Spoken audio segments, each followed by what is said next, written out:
beklentileri ne kadar aşağıda tutup gelirlerse burada oluşabilecek hayal kırıklıkları da o kadar az olur. Bu Avustralya olur, Yeni Zelanda olur, Kanada olur, Amerika olur. Nereye gitmek istiyorsa izleyenler. İşte benim durumum burada berbat, orada çok güzel, mükemmel bir hayatım olacak. Bunu kafalarından çıkarırlarsa açık fikirli. Burada da yani insanlar çok fazla değişmiyorlar. Yani evet, renkleri değişiyor, konuştukları dil değişiyor. Her yerde yaşanan problemler burada da var. Evet, avantajları var ama dezavantajları da var. Buraya geldiği zaman bütün sorunlar çözecek değil. Bazen insanlar sorunları da beraberinde getiriyorlar.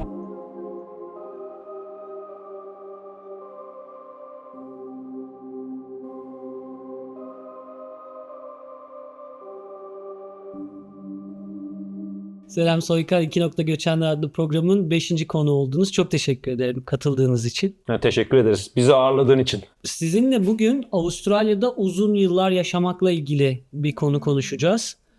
14 yıldır Avustralya'dasınız, ikiniz de birlikte. 14 yıl burada yaşadıktan sonra bugün kendinizi Avustralyalı hissediyor musunuz? Yani benim açımdan hala kökenimde Türk'üm. O Türk özün üstüne yani Avustralya cilası atılmış gibi. Avustralya bayrağı desenleri mi? Ya aynen öyle. Ya aynen öyle. Ya böyle 2 katlı pasta gibiyim yani.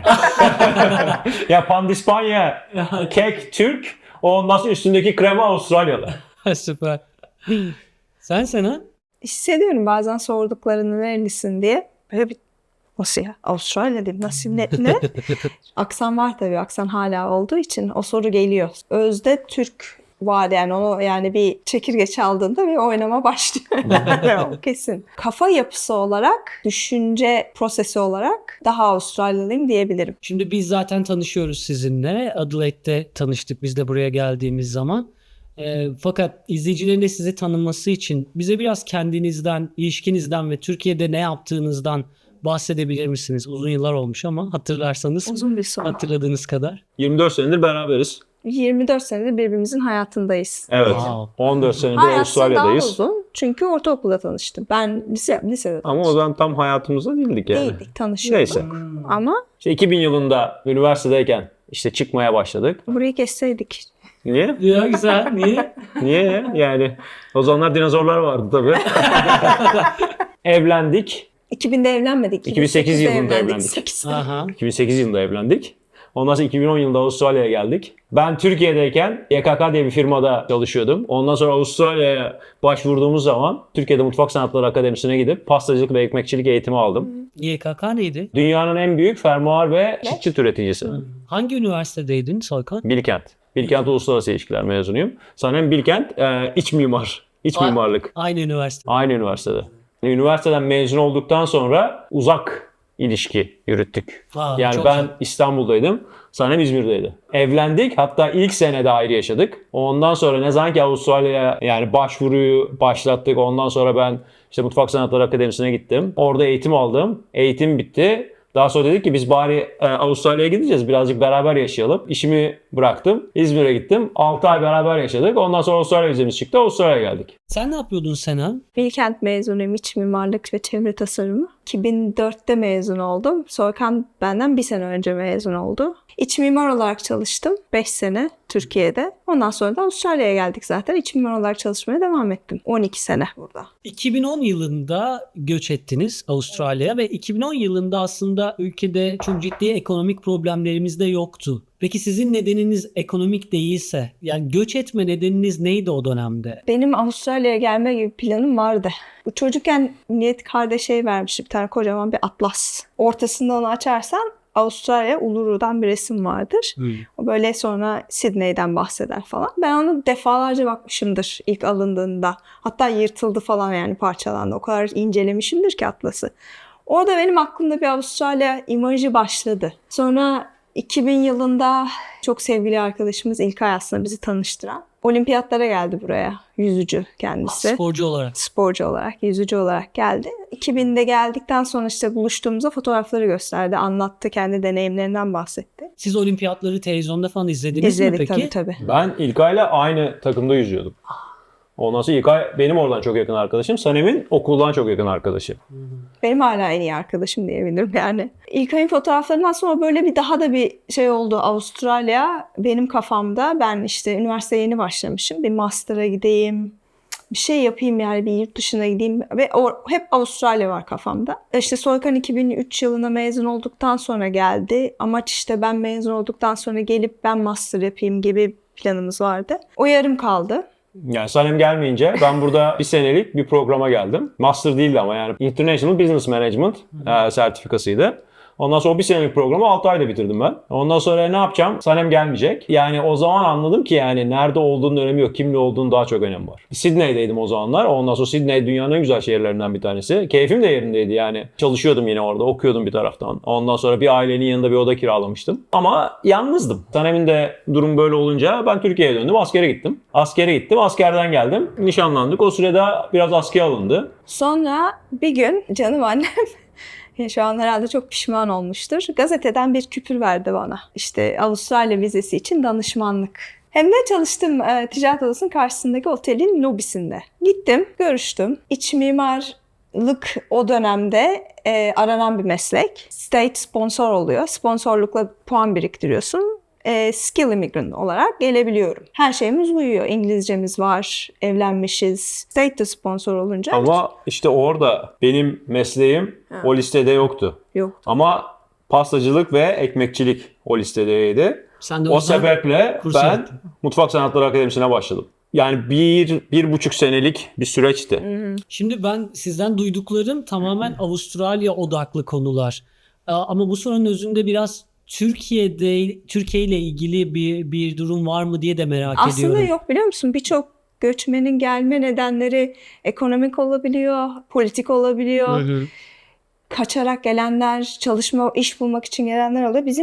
Bizim rahatımız yerindeydi. İşimiz, evimiz. Bizim hatta rahatımız yani fazlasıyla yerindeydi. Evet. biz buraya gelerek Biz zoru burada- seçtik yani. Burası zor bizim için. Orası kolaydı. Ya anladım, orada negatif bir tetikleyici Hiçbir şey yoktu. yok. Hayır. Sadece Ya Avustralya merakıyla. Bu sadece merak ve Macera arayışı. macera. Ondan sonra yani yılların getirdiği bir hayal. Valizlerimizi aldık geldik. Bir macera olarak geldik. Biz bunu yapalım bakalım nasıl olacak dedik. Böyle bir kafayla gelince geride bıraktı. Türkiye ile Avustralya'yı karşılaştırma mesela bizde çok olmadı. Çünkü biz bir şeyden kaçarak gelmedik. Aldık onları. Yani Türkiye'deki bütün şeylerimizi, bilgimizi, sevgimizi, her şeyimizi hani onları silmedik ya da küçümsemedik ya da biz onlarla birlikte geldik buraya. Açık bir bakış açısıyla geldik. Yani bizim ikimizin oluşturduğu bir şey yoktu. Yani o 6 aylık sürede beraber yaşadığımızda dayalı döşeli bir oda bir stüdyo kiraladık. Yani buraya geldiğimizde her şeyi sıfırdan. Yani o yüzden sıfırdan yarattığımız için ya Türkiye'de karşılaştıracağımız bir durum da yoktu. Ya Türkiye'deki evimiz çok güzeldi bak ondan sonra bak Avustralya'daki evimiz böyle. Aynen. Öyle bir durum da yoktu yani. Çünkü her şey yeniydi bizim için. Her şeyi burada kurduk. Peki gelirken ya buraya gelmek için az önce kısaca bir bahsettin. Vizeye başvurduğunuzda hangi vize türüydü o ve ikiniz de ayrıca mı başvurdunuz yoksa Yok benim dependent mı? üzerinden başvurduk ama o vize türü artık yok galiba. Ya da var veya zor bilmiyorum. Skilled Immigrant diye geçiyor. Aranan meslekler listesinde olduğun zaman eyaletin sponsorluğunu alıyorsun. O vize Öyle. yok derken Var senin mı yok mu alanındaki bilmiyorum. mi? Özellikle Hayır. çünkü hala Var mı? bu şekilde gelenler var. Okey. Başvuru yöntemleri çok değişti. Evet öyle. Yani bana şimdi sorduklarında ben bilmiyorum, hatırlamıyorum bile diyorum. Bizim sürecimiz çok kolaydı. Biz Yani geldik. bizim sürecimiz şöyleydi. 2 sene Adelaide'de kalman gerekiyor. Ondan sonra Çok bu zordu. 2 sene boyunca Hiç değil, hiç değil. yani partnerlerden bir tanesinin 38 saat çalışması gerekiyor. Ve Bak onu- kimsenin criminal record'unu yani kimsenin herhangi bir suç faaliyetine girmemesi lazım. Orada bayağı zorlandık. Orası evet. Ondan sonra yani orada bu kriterleri önce ben sağladım. Hangi partnerin sağladığının önemi yoktu. Evet. Evet. Benim üzerinden bu sefer permanent residency'ye başvurduk. PR'a. Senemin Ondan sonra vizesiyle geldiniz. Senin Evet. üzerinden PR'a başvurdunuz. zaten PR'a başvurduktan sonra 3 sene içerisinde miydi? Yani toplamda 5 sene içinde Evet, vatandaş olduk. PR'a başvurduktan sonra artık Avustralya yani Güney Avustralya'da kalma gibi bir zorunluluğun da kalmıyor. PR yani buradaki kalıcı vize sana pasaport haricindeki her hakkı veriyor. Diğer eyaletlere de gidebiliyorsun. Aynen Her öyle. şey. Ama gitmediniz. Ama gitmedik çünkü Adelaide'i çok sevdik. Bilmeyenler için Adelaide benim tanımıma göre İzmir Alsancak'ı alıyorsun. Ona Çeşme'yi yapıştırıyorsun. Bir taraftan da Çeşme'nin bağlarını ya da İzmir Ege'deki bağları da öbür taraftan yapıştırıyorsun tepeleri. Sana tanıdık Adelaide geldi. bu. Sana tanıdık Aynen yani. öyle. Herhangi bir şikayet duymadım Adelaide'le ilgili sizden şimdi. Adelaide'i övdük bir süre. Ama şunu da merak ediyorum. Türkiye'de bavulu toplayıp kapatıp buraya Adelaide'e gelip yerleşene kadar hiçbir zorlukla karşılaşmadı mı Soğukan'la Senem?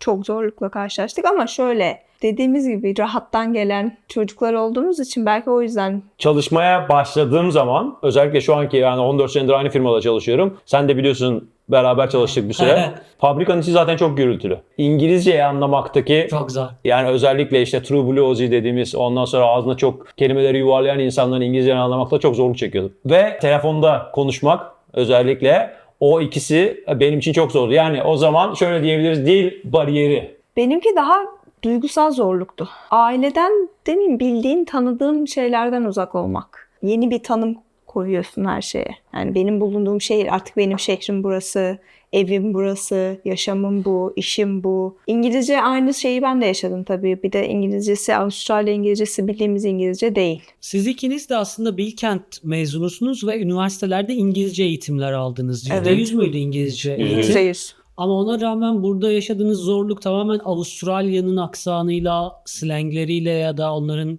yerel halkın kullandığı dille. Yani Evet. şimdi dile iki türlü bakabilirsin. Birincisi dil, öğrendiğin kitapta gördüğün, kursa gittiğinde konuştuğun ve structure'ını anladığın, yapısını anladığın bir dil var. Bir de kültürü oluşturan bir dil var. Master tezi yazdım İngilizce. Mükemmel yazabilirsin. Gramerin belki yerel İngilizce konuşan bir insandan çok daha iyi olabilir.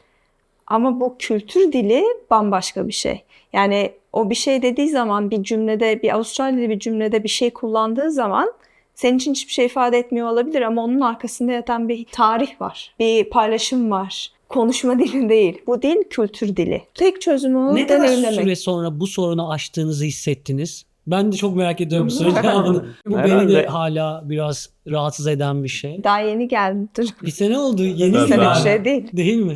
Bir de dil öyle bir şey ki yani kendini anlatabildiğin ölçüde kendini yansıtabiliyorsun. Senin potansiyelin daha büyükse, Evet. söylemek istediğin şey çok daha Evet. derinse de senin söyleyebildiğin kadar için karşı tarafa ulaşıyor. Programda kendim konuşuyorum şimdi. Şu anki sorunlarımı dinliyor gibiyim yani. Ya o Gerçekten. bence benim herhalde 2-3 senemi aldı diyebilirim. Peki bu dille ilgili farklılıklar ya da dille ilgili kültürel farklılıkların dışında başka kültürel farklılıklarla ilgili sorunlar yaşadığınız ya da çok tuhaf gelen Ben bir şeyler mesela oldu mu? söyleyeyim, benim güzel bir o konuda şeyim var. Mesela Türkiye'de ofis ortamına girdiğin zaman yeni başladığın bir ofiste yeni başlıyorsun. Seni kucaklarlar yani. Bütün çalışanlar bir gelir konuşur, muhabbet eder. Hoş geldin. Bir öğle yemeğine çıkılırken herkes bir araya gelir. O böyle Öyle. bizim bir şeyimiz vardır yani. Öyle. Bir. Mesela ofisten çıkarken herkese iyi akşamlar dersin. Sabah geldiğinde günaydın dersin. Hatta demezsen garip Birine gelir. demezsen kavga çıkar. Yani hani illa böyle bir şey vardır hani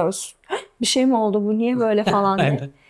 Burada o yok. Mesela yeni ofisimde 3 kişi başladı. İsimlerini bilmiyorum. Böyle bir şey mesela o beni çok şaşırtmıştı. Başladım ofiste. Hani şey bekliyorum. Öğle yemeğine gidiyoruz hani. Çünkü onu bekliyorsun. Öyle bir kültürden gelmişsin. Yok. Yok Babamın yani. lafı aklıma geldi. Evet öyle. Babam Türkiye'deki birlikten yani bazen baskıya dönüşen durumdan o kadar sıkıldığı için buradaki o bireysellik onun çok hoşuna gitti. İşte buradaki her evin fensinin olması burayı çok seviyor. Ondan sonra her geldiğinde şey diyor. Ne Şam'ın şekeri ne Arap'ın yüzü. Yani hiçbir şeyle alakan yok. Kendi kendinesin. Süper. Kendi kendinesin. Yani ben de gerçekten çok zor bir süreç duymadım şu ana kadar sizden. Ama yine de şunu merak ederim. Avustralya'ya yaşamaya başladığınızda buraya gelmeden önceki beklentileriniz ile buradaki gerçeklik arasında nasıl bir fark oluştu? Mesela yani Adana'ya geldiğimiz zaman işte İzmir gibi dediler bize. Aklımızda öyle bir şey vardı. Yani Gelmeden İzmir'in önce havası mi? gibi. Gelmeden önce işte İzmir'in havası gibi olacak 4 mevsim. Ondan sonra ama ben ısınmanın bu kadar problem olacağını hiç düşünmüyordum. Yani çünkü kalorifer olmadığı için evlerde biz 14 sene önce geldiğimiz zaman hayatımızda hiç bu kadar üşümemiştik herhalde kışın. Sanem hala çok üşüyor da. Şimdi şöyle tabii yaşamadan aklında bir senin hikaye oluşuyor, bir hayal oluşuyor. Pek de gerçekle bağlantısı olmuyor o düşüncenin, hayalin. Karşılaştıramıyorum yani neydi aklımda o zaman olan Avustralya'da şimdi ne? Bence Sanem için en ummadığı şey yani aileyi, arkadaşları bu kadar özleyeceğiydi. Mesafe büyük ihtimalle. Evet. Bu kadar evet mesela evet mesafe. Bu kadar uzak. Uçağa bin, en az 24 saat. Hiç aklıma gelmeyen ama beni çok etkileyen bir şey oldu. İkiniz de Avustralya'ya... Bir şey daha var. Ha, lütfen. Avustralya'nın bu kadar dünyanın gerisinden geldiğini tahmin etmemiştim. Değil mi ya? Batılı bir ülke olarak düşündüğün Avustralya'ya her şey yaklaşık 5 ile 10 sene sonra geliyor. Peki ikiniz de profesyonel anlamda değişiklikler yaşadınız Avustralya'ya geldiğinizde. Buradaki kariyer fırsatlarını değerlendirme konusunda abi sen zaten bir iş buldun, oradan 14 yıl devam ettin. Bence iyi değerlendirmişsin kariyer fırsatını. Ben ilk firmaya girdiğim zaman yani herkes kollarını açıp hoş geldin dedi. Ondan Genelde sonra hiçbir zaman Avustralyalı insanlar mıydı onlar? yani genelde zaten firmanın çoğu Avustralyalı. Özellikle işte benim müdürüm, ondan sonra çalıştığım takımdakiler. Yani ben hiçbir zaman ikinci planda, ikinci tip vatandaş hissetmedim. Küçükken hep babamdan şey duyardım, ahta vefayı. O prensiple büyüdüğüm için firmada kalmak bana birazcık da ahta vefaya, onların bana yaptığı iyiliğe ilk etapta geri döndürme gibi oldu. Önce normal line'da çalışıyordum. Bir level yükseldim. Daha sonra bir level daha yükseldim. İşte şimdi takım lideriyim. Yani hala memnunum orada çalışmaktan. Ekmek üretimi yapıyorsunuz Ekmek üretimi, evet. fabrikada Evet, değil mi? evet. Yani önceden söyledik Yani bunu bilmiyorum. Türkiye'de, yani eğer Türkiye'dekine örnek vermek gerekirse Uno tarzı bir fabrika. Benim kariyerim böyle değil tabii. Benim kariyerim bayağı Dizi olur dalgalı, yazsak. dizi olur. Ama 12 sene iç mimar olarak çalıştım Avustralya'da. Avustralya'da. Eğitimimin tabii ki de faydası oldu. Denkliğini aldım burada ama hiç umursamadılar pek o denkliği. Hiç gerek yokmuş. Ama tabii denkliği almam vizemizi alma konusunda yardımcı oldu. Denkliği umursamadılar, peki orada neyine baktılar? Daha önce yaptığın projelere mi bakarak ya da o anda bir... Ya aslında bir şey söyleyeyim mi? Bir tane işe girmen yetiyor. Bir kere özellikle adalet gibi bir Bunu şey şehirde. diyebilir miyiz? Kendi alanında bir işe girmen yetiyor. Kendi alanında ilerlemek istiyorsan Evet. kendi alanında bir tane işe girip bir yerden bir işe girdikten sonra gerisi çok daha kolay geliyor. Anladım. Ama sen bir eğitim aldın. Revit eğitimi aldım. Çizim. Avustralya'da. 3 boyutlu. O eğitim beni Royal Adelaide Hospital projesine götürdü. Royal Adelaide Hastanesi dünyanın en büyük hastanesi, en pahalı hastanesi. İçinde yattım, çok güzeldi odalarım. Her odanın kendi banyosu var ve tek odalardan Evet. oluşuyor. Özel hastane konforundan daha iyiydi Evet, yani. ve devlet hastanesi. Evet. O projede çalışmak benim önümü çok açtı. Büyük bir takımın küçük bir parçasıydım ama çok şey öğrendim tabii. Yani aynı proje ofisinde olmanın avantajları, mühendisler de seninle aynı ofiste, proje yöneticileri de seninle aynı ofiste, inşaatçılar da seninle aynı ofiste. Yani o bütün şeyi çok güzel deneyimleyebiliyorsun şantiye ofisinde. Ondan sonra Perth'e gittim. Çünkü proje bitmek üzereydi ve kalıcı kontrat vermiyorlardı. Haftalık olarak uzatılmaya başlanınca iş de yoktu çok fazla Adelaide'de o zamanlar. Sonra Perth'te çocuk hastanesi, Perth Children's Hospital. Orada iş buldum. 8 haftalığına gidip 8 ay kaldım. Yine bir süre ayrı mı kaldınız o dönem? Biz yine bir süre ayrı kaldık. Serkan geldi, ben geldim, gittik geldik. 8 ay sonunda burada proje ofisinde çalıştığım arkadaşımın firması iş teklifinde bulundu. Perth'te kalacağımıza tekrar geri döndüm buraya. Rahat batmaya başladı. Dedim ki ben bir proje menajerliğine bir bakayım. Bayağı para da veriyormuş. İşimi bıraktım. Kontratlı olarak önce başladım. İlk önce Eğitim Bakanlığı'nda başladım işe. Sonra biraz üniversitede çalıştım. Sonra şu anda proje menajeri olarak Altyapı ve Ulaşım Bakanlığı'nda Onun çalışıyorum. İngilizcesi ne?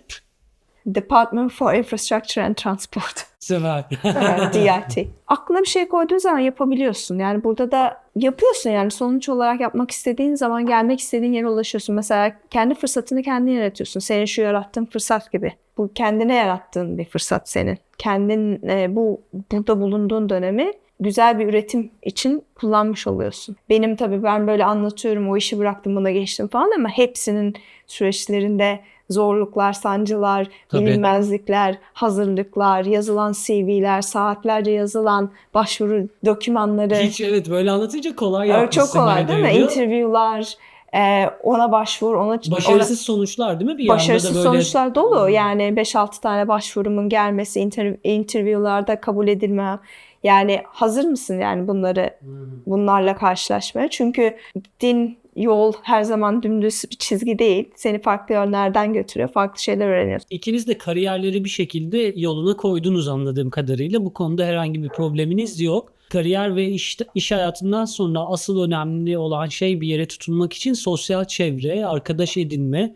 ya da topluma entegre olmakla ilgili? Yapımdan kaynaklı herhalde. Benim böyle fazla çok kişiye değil ama çok öz ve yakın insanlara ihtiyacım oluyor. Yani bir iki kişi olsun bana yetiyor. Ben kadro mu kurdum? Soykan. Ama Soykan'dan öyle değil. Soykan mesela birçok kişiyle çok iyi arkadaşlıklar kurabiliyor. Benim Yani ortam kendi kendine oluştu ya. Ben yani hayır bir kere çok hiç öyle bir şey de söyleme. Kendine kredi ver.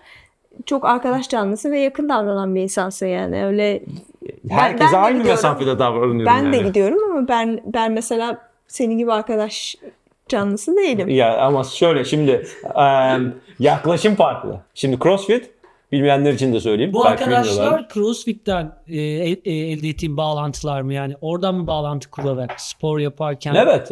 Yani CrossFit'ten önce de spor salonuna gidiyorum. Normal işte cime gidip ağırlık kaldırıyorum. Ama oradaki ortam biraz çok daha bireysel. Ama CrossFit grupla beraber yapılan bir spor. Aynı idmanı yapıyorsun ama herkes kendi kendine yapıyor. Ama aynı grubun içindesin yani. Beraber acı çekiyorsun. Yani o beraber çektiğin acı bir şekilde bağlıyor insanları. Türkiye'deki birini yakın gördüğün zaman evine çağırırsın işte.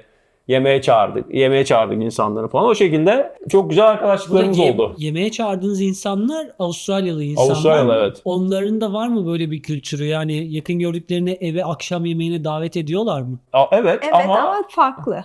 farklı şöyle yani. Tereyağı sürüp veriyor mu? Yani mesela gidiyorsun birinin evine mangala ama kendi etini sen götürüyorsun. Bazen. O sana söylüyor mu bunu peki? Bunu nasıl öğrendiniz?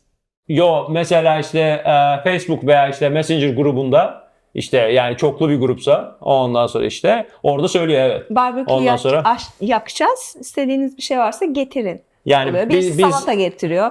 Birisi bir şey getiriyor. Birisi etini getiriyor. Onu getiriyor. İçkisini zaten herkes kendi içkisini getiriyor. Aha. Tabii biz böyle sofra hazırlıyoruz. Her şey içinde. Tabii bizde her şey dahil. Onlar buna şaşırıyor mu peki sizin Kesinlikle. sofra hazırlamanıza? Şaşırıyor ama çok da hoşlarına gidiyor. tabii canım yani çok da Doymuyorlar. hoşlarına gidiyor ama yani. Sorsanıza bir dakika Ama- siz niye yapmıyorsunuz? Biz Ya Sonra her ama seferinde diyorlar ne getirebiliriz, ne getirelim diyorlar. Zaten buranın şeyi odur yani. Bizde de Ne eli boş getirelim? gitmemek diye bir şey vardır aslında bizim Kesinlikle. kültürde. Vardır ama mesela burada daha elin dolu gidiyorsun. Kendi Ya, şeyini de kendi götürüyorsun. Ne yiyeceksen götürüyorsun yani. Bu sosyal çevre insanı bağlayan da bir şey yaşadığı yere. Ama yani 14 yıl Adelaide'de yaşamak için yeterli bir sebep mi? Daha önce diğer eyaletleri mutlaka gezdiniz, diğer şehirleri, Sydney, Melbourne gibi ve onları gördüğünüz halde 14 yıl Adelaide'de kalmak nasıl bir fikir? Burada bir eksiğimiz yoktu. Orada bizi çok cezbedecek başka bir şey de yoktu açıkçası. Sana belki de o yani iş konusunda değil ama o konuda bana benzedi. Ya yani bulunduğun durumdan memnun olduğun zaman başka bir şeye bakmıyorsun zaten. Ya Adelaide bize kucak açtı ilk etapta. Adelaide bize sponsor oldu. Yani her şeyi Adelaide sağladı. Yani burada kalmamız Yani bir de şöyle oldu. Mesela biz Adelaide'e geldiğimizde Adelaide bu kadar gelişmiş değildi. Biz gördük, biz kaldıkça daha da gelişti. Bir şey aramadığımız için, eksiğimiz olmadığı için, aksine Adelaide gelişmeye devam ettiği için, fırsatlar daha çok yaratıldığı için çok da şey olmadı yani. Hiç belki böyle de birazcık da atalet geldi yani. rahat oldu Rahatlık. ama Yani işte söylüyorum bu rahatlık insanı tembelleştiriyor. 14 yıldır buradasınız. Birbirinizle çok fazla yol kat ettiniz tabii ki. Yani göç sürecini belki hatırlamıyorsunuz şu an ama Avustralya'ya gelecek insanlara, burada uzun süre yaşamayı düşünen insanlara sizden bir şeyler duymak iyi olabilir böyle. Öneride bulunmak ister misiniz? Önemli bir tavsiye vermek ister misiniz buraya gelecek insanlar için? Mümkün olduğunca beklentiyi düşük tutmak. Çünkü burada da yani insanlar çok fazla değişmiyorlar. Yani evet yani renkleri değişiyor, konuştukları dil değişiyor. Her yerde yaşanan problemler burada da var. Yani evet avantajları var ama dezavantajları da var. Yani bunu bilmek lazım. Yani o bağlamda gerçekçi olmak lazım. Buraya geldiği zaman bütün sorunlar çözecek değil. Bazen insanlar sorunları da beraberinde getiriyorlar. Beklentileri ne kadar aşağıda tutup gelirlerse burada oluşabilecek hayal kırıklıkları da o kadar az olur. yani şöyle geliyorsun mesela ben bir Avustralya'ya gittim mi var ya her şey şöyle olacak. Ben buraya mutlu olacağım, huzurlu olacağım, işte Yok. ekonomik olarak rahat olacağım. Evet. Öyle bir şey yok. Öyle bir şey olmuyor. Öyle bir şey yok. Yani mesela burada eklemem gerekirse kişisel gelişim birazcık. Huzur ve mutluluk zaten senin içinde başlayan bir şey. Yani dışarıda arıyorsan bu Avustralya'da olur, Kanada'da olur. Durduğun yerde zaten kendi içinde huzurlu ve mutlu değilsen Onu hiçbir yerde 15.000 kilometre öte burası Avustralya. Burada da bulamazsın. Avustralya ile ilgili soruları tamamladım. Türkiye ile ilgili kısa sorularım ve almak istediğim kısa cevaplar var. Öncelikle tabii uzaklık. Sevdiklerinizden uzakta olma hissiyle nasıl başa çıkıyorsunuz? Bu bazen zor geliyor mu? 14 yılda elbet alıştınız ama yine de vardır bunun zor anları. Nasıl başa çıkabiliyorsunuz? Sanem kadar duygusal olmadığım için bana çok ara ara oluyor. Bir ortam oluyor. Beni çağırmadıkları zaman hep şey diye düşünüyorum. Yani Türkiye'deki arkadaşlarım olsa beni çağırırdı. Ben daha çok buhranlara giriyorum bazen o konuda. Daha çok giriyordum. Bazı şeyleri daha net algılamaya başladıktan sonra. Benim içimde bir nostaljik bir özlem var. Gerçekçi bir özlem değil. Ben oraya Türkiye'ye dönsem de o özlemimi karşılayacak bir şey yok orada benim için artık. Mesela ben ailemi özlüyorum. Benim özlediğim şeyler benim Anılar gibi. hatıralarım. Şey değil yani ben oraya gittiğimde onu bulamayacağım. Çünkü o zaman o geçti, bitti. Sevdikleriniz dışında Türkiye'de en çok neleri özlüyorsunuz? Ben Ege'yi özlüyorum. Bu Ege'nin bende denizinin, fokusunun, duygusunun, yazının, Eylül ayının böyle yarattığı çok rahatlatıcı bir duygusu var. Ben onu özlüyorum. Sen abi? Türkiye'de en çok neyi özlüyorsun? Kuru fasulye pilavı özlediğini biliyorum. Ben neyi özlüyorum? Bence düğün özlüyorsun. Düğünlerde göbek atmayı özlüyorsun. Onu evet özlüyorum. Gerçekten onu. oynar Vallahi mıydın özlüyorum. düğünü? Onu özlüyorum ya yani. Arkadaşlarla düğünde göbek atmak gibisi var mı? Yani Türkiye ile ilgili gelişmeleri takip ediyor musunuz ya da gündemi takip ediyor musunuz Türkiye'deki? Ben buradaki gündemi bile takip ediyorum. Ne zaman bıraktınız? Yani Çok oldu. Geldiğinizde yine bir süre devam şunun bir ediyordu avantajı herhalde. yok ki yani ben herhangi bir şey yapamıyorum ki takip etmişim ne olur. Kesinlikle. Ben buraya gelmişim. Şimdi benim oraya onu şekilde takip edip onlara yorum yapmam ne kadar doğru, ne kadar ikiyüzlülük. Ben Ben bir niye sene- orada değilim o zaman? Bir sene oldu geleli. Ben yani yine de bazen hala bakıyorum tabii ne olmuş Tabii ne ben de bitmiş. baktım, senelerce İşte baktım. ne kadar süre baktınız? Hiç bakmadım. ben şeyden yanayım. Uçakta bitirdim. Ben mümkün olduğunca enerjimi efektif kullanmaktan yana olan bir insanım. Yani yaptığım her şeyde. Okay. O yüzden yani o beyin enerjimi ona harcamayı uçaktan indiğim anda bitirdim. Burada özel bir şey sorabilir miyim abi? Tabii ki. Anlatman gerekmiyor tabii ama bu kadar geriye dönmek istememen İstemem de geldiğinde değil ama gerek duymuyor. Yani istememe, ittirmiyor, gerek duymuyor. ben soykanı soracağım. Benim buyurun avukatım. Senem müsaade edersen soykana bir soru İki soracağım. bardak çay içtin, içime bir tane daha. Bir de bir şey söyleyeceğim. Ben Senem diyorum, sen Sanem diyorsun. Ya o küçük İnsanlar ondan. benim yanlış söylediğimi düşünür. Hayır. Çünkü sen Hayır. eşi olarak doğrusunu Hayır, söylüyorsun. Benim ismim bu Senem. benim o yani ismi Senem. Evet, evet. Ben evet. yani 24 senedir hep Sanem diyorum. Benim kulağıma daha fonetik geliyor. Geldiğinde ben burada kalacağım demek aslında bir daha da geri dönmek istemiyorum demek ya bir yandan. O üzerini kapattığın şeyi konuşmak istemiyorum ama orada o örtünün altında bir şey var değil mi? Ya ben öyle hissediyorum. Yo, o örtünün altında bir şey yok yani. Sadece belki şey vardır. Benim kendime koyduğum bir şey. Kimsenin beni arkadan iteklediği bir şey. Yani ne Sanem söyledi ne ailem söyledi. Ama ben ilk buraya geldiğim zaman kendime öyle bir amaç koymuştum. Peki aranızda bir gün tekrar Türkiye'ye dönmeyi konuşuyor musunuz? Ya da Yok artık konuşmuyoruz. yaşlılık, emeklilik? Ya buradayız yani. Yani ya ama tabii hayatta ne olacağını bilemiyorsun yani şu an için. Yani şu an için buradayız tabii. Şu an için herhangi bir ya benim aklımda zaten öyle bir şey hiç yoktu.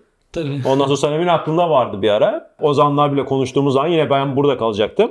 Sanem gidip bir sene dönecekti orada. Yürümemesi gerekiyormuş o planın zaten. Çok işime yaradı Covid benim. Her açıdan hayatımın her alanında görmediğim şeyleri görmeme vesile oldu. O çalkantılar, gitti gitmedi enerji kayıpları, bilmemler, fokus kaybı. Her şey birazcık oturdu yerine var. Yani daha netleşti, su netleşti. 10 sene aldı sadece.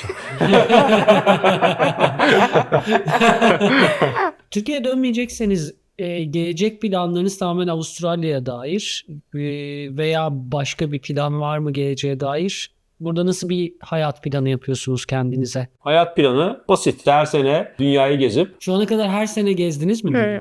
Covid hariç gezdik. o da mesela Avustralya'ya döndüğümüzde Avustralya'ya yerleştikten sonra çıktı. Yani Türkiye'de Avrupa'ya bir kere gitmedik. Yani. Ondan sonra Avustralya'ya geldiğimizden beri 2 kere gittik. 14 sene içerisinde kaç tane? 17 tane mi ülke gezdik?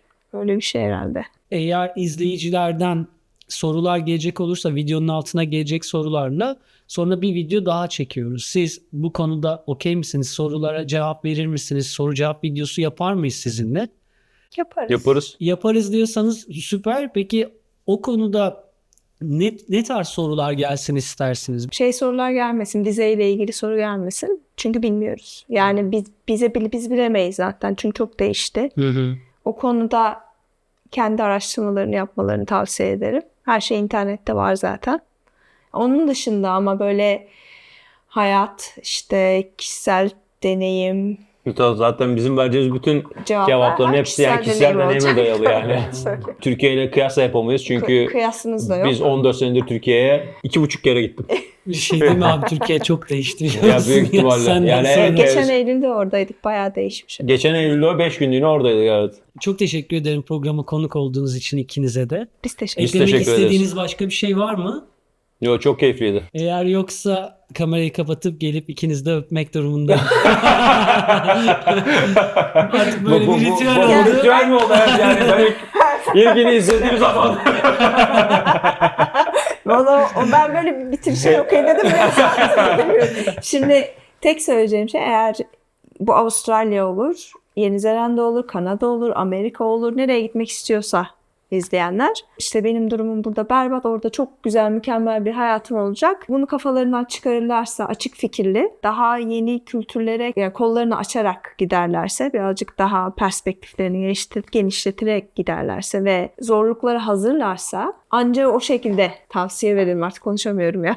Biz belki de kendi challenge'ımızı burada kendimiz yarattık. Mesela buraya geldiğimiz zaman biz Türk Cemiyeti'ne mesela gitmedik. Hata mıydı yoksa doğru hareket miydi bilmiyorum. Çok Ama az Türk tanıdığımız var. yani gitsek hayatımızı kolaylaştırır mıydı bilemeyeceğim. Ama biz gitmemeyi seçtik. Çünkü zaten Türkiye'de 30 senedir Türklerle yaşıyorduk. Şimdi Avustralya'ya geldik. Tekrardan Türklerin yanına gitmek birazcık şey gibi geldi. Yani işte kolay yola sapmak gibi geldi. Yani birkaç aile var uzun süredir görüştüğümüz. Ama tabii bu bize olarak da yardım etti. Adapte olma konusunda çok yardım etti. Ben hala doğru bir şey yaptığımızı düşünüyorum. Memnunum yani çıkan sonuçta. Bir de kendini İngilizce ifade etmeyle ilgili belki bunu sonra ve başa bir yere koyarsın. 30 yaşıma kadar Türkçe konuşurken ki karakterimle İngilizce konuşan karakterim arasında çok büyük fark var. Türkçe konuşan karakterim birazcık daha silik, biraz daha ses birazcık daha aşağıdan geliyor.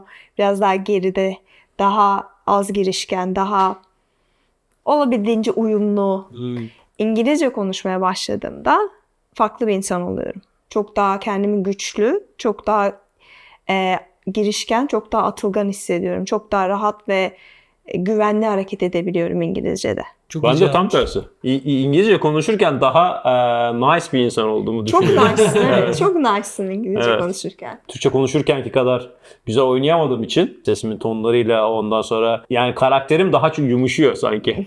Daha kind'sın. Evet, daha nazik Evet. bir insansın. Ya, Ben daha cabbarım. Yani dilin de yarattığı çok başka bir karakter çıkıyor kendi içinden insanın. Güzel cevapmış. Çok teşekkürler. Tekrar teşekkürler Biz katıldığınız için. teşekkür ederiz. Gerçekten gelip öpeceğim şunu. kamerayı kapattın mı? Yok.